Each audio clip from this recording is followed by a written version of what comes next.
Okay, today I wanted to record a video about the census. The policy I analyzed last time was actually the redistricting of the congressional seats in Utah, and I had a hard time finding an actual report on that topic on the GAO website, and so in my search, I searched the 2000 census, thinking because that was part of the big problem is the miscount of missionaries and military that the census had in the 2000 census. I was curious to maybe if there was something about the census, so I searched for the census and ended up finding that that was a very interesting topic, I thought. So I am reporting on some reports done about the census. There's three of them. There's a 2010 census, there's a 2000 census, and an efficiency report on the census.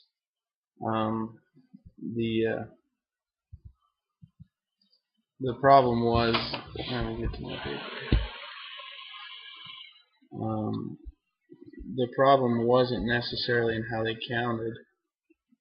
I thought it was interesting because I think there's a lot of different government agencies or organizations or even nonprofit organizations that often receive a bad rap, maybe like the IRS or things like that. But then I also think there's other similar agencies or divisions or nonprofits that go unquestioned, and the census is one of those. I'd never even questioned maybe the efficiency or dishonesty or anything like that of the census. And after reading the reports, come to find out the GAO had put them on a high risk after the 2000 and 2010 census, meaning that they weren't happy with how they were doing things. To give a little background about how important the census is and how maybe the possibility of how far it had declined. In 1970, the enumeration for one household was $16, meaning the cost to find the information from one household was $16. In 2010, the cost to get the information from one household had gone to $98, which I thought was pretty amazing. I think it's interesting to note that this also has a negative correlation with the mail response rate, which wouldn't be the Bureau's fault. But in 1970, 78%, they had a 78% rate of mailed return forms, and in 2010, 63% had returned their forms through the mail. So that obviously would affect the cost of a census. In 2000 census, the cost to complete that census was $13 billion, and the effects that the census have, they estimate there's $400 billion that are allocated depending on each census, each decade.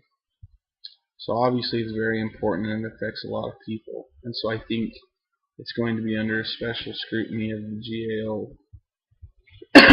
GAO, when they analyzed the Census Bureau, the methodology they used was: one, they first analyzed the Bureau documents; two, they did interviews with Bureau officials; and three, they did field observations of the operations of the Bureau. Then they also, in the report, it also mentioned that they had done what they would consider a case study. Obviously, they could look back and compare other censuses to the most recent censuses. And after the 2000 census, after they were put on high risk, they were suggested that they meet with Congress in 12 different sessions to come up with a plan with the 2020 census to get them on track, and that was also done.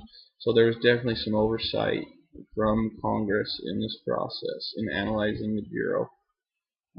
Good news is after this, the Bureau has been taken off the high risk. I guess GOA they do feel that the Bureau has taken action and done things to better their situation.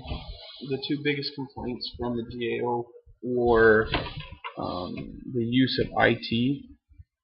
That included all kinds of things they thought were a problem, and maybe just one example was the internet. They talked about in 2000 how the internet was used for short forms, and in 2010 it wasn't, and they didn't think the census had done enough research and study to know what was most cost effective. Obviously it's not as easy as just putting it on the internet. There's definitely a high risk of of security issues and that sort of thing. So it's still an argument to be made, but things need to be done to make sure that there's finding the most efficient ways to use IT.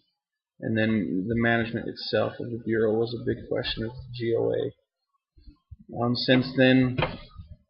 Since these reports, they have been taking off high risk because the Census Bureau has been taking the action it needs to fix the problems they had. And so I thought it was interesting, one, in how entailed these reports were and how involved the GAO gets, but also how effective it was. The Bureau obviously would listen to the GAO, and it ended up being a huge benefit. I think the GAO, just through analyzing this one, not necessarily a policy, but this one agency, could potentially save billions and billions of dollars and a lot of heartache and headache. And so I was impressed with how much the GAO does. With that said, that was my report. Hopefully that's what you're looking for. I also wanted to address just some personal issues with the internship.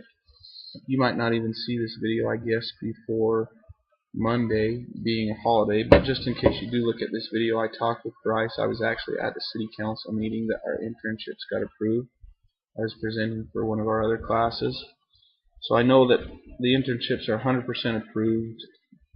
We talked about money, that sort of thing, but there's two positions up for grabs. Obviously me and Chad are going to fill those. One was, there's a master trail plan proposal. Someone needs to go over that proposal, finish writing it, and edit it and clean it up, make sure it's all good, and then they need to negotiate with the different agencies and get that proposal passed with the different agencies, meaning Forest Service, county, that sort of thing.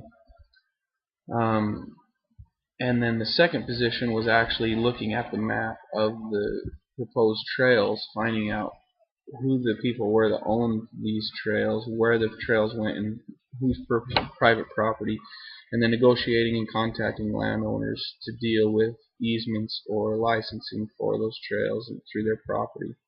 Bryce wanted me to contact you and let you know what I would be interested in. Writing is not my strong point, so I think I would definitely be more interested in contacting the individual people about easements for the trails. I think obviously they wanted to get that done a little quicker, because that's going to depend on the proposal and how it's finished and making sure the trail can go where they want it to go. And I could dedicate a lot of time in the beginning if that would be necessary. I could put more time in the January, February months to get it moving faster. So I think that might be a good fit too. On the other hand, I'd be willing to do both. It's not a problem. I could do both. But Bryce just wanted to let you know how I was feeling. I think I'd prefer the one, but would be willing to do both. I got your message. I'll email you back, but I can meet it Monday at 10 o'clock. So that would be good. So I will plan on meeting you Monday at 10 o'clock. I've got all the internship forms I need. I'll have them filled out with my job title, the information, so you can sign those for me as well. So I would still like to meet in person so I can get this all signed and given back to the registrar's office so they can actually sign me up for that class. So anyway, thanks a lot, and hopefully you get this video. Bye.